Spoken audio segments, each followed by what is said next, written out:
Hello, everybody.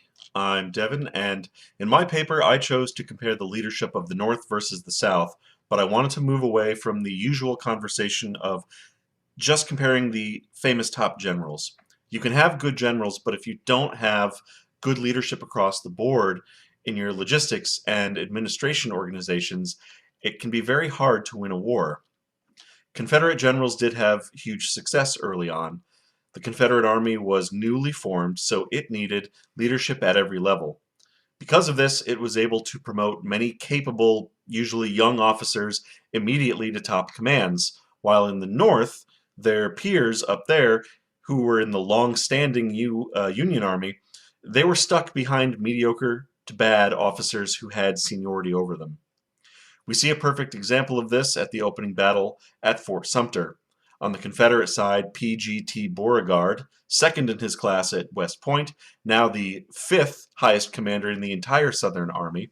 Defending the fort against him was Robert Anderson, who had 13 more years in the Army, had been Beauregard's instructor at West Point, and had literally written the book on U.S. artillery deployment. He was still only a major.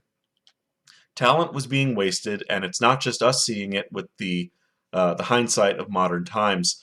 One of my primary sources comes from the governor of Indiana, Oliver Morton, who wrote to Abraham Lincoln and told him that there were officers in the Army who had displayed ability and energy and should be placed in command over what he called the wicked incapables of current leadership.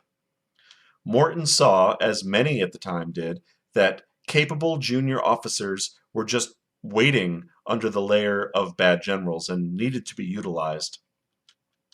Southern success ended up being short-termed, though, because their commanders were undermined by a broken and flawed organizational system.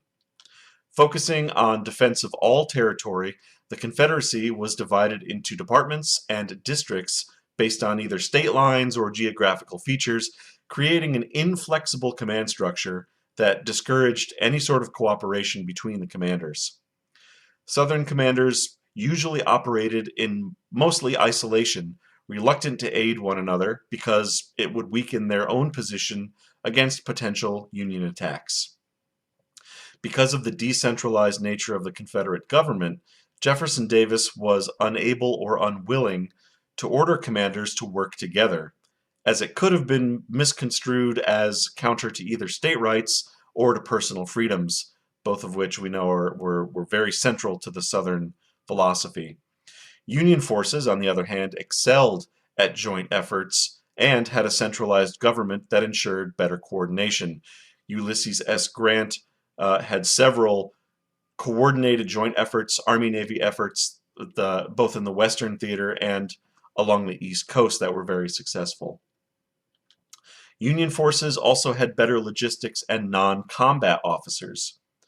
This was the first modern American war where armies needed to be moved and resupplied by rail, so maintaining infrastructure was key to the logistics of both armies. The North had the decided advantage in experienced railroad men thanks to the economic conditions prior to the war. Herman Haupt was one of the many West Point trained civil engineers in the North who was offered a commission in the U.S. Army with the outbreak of hostilities.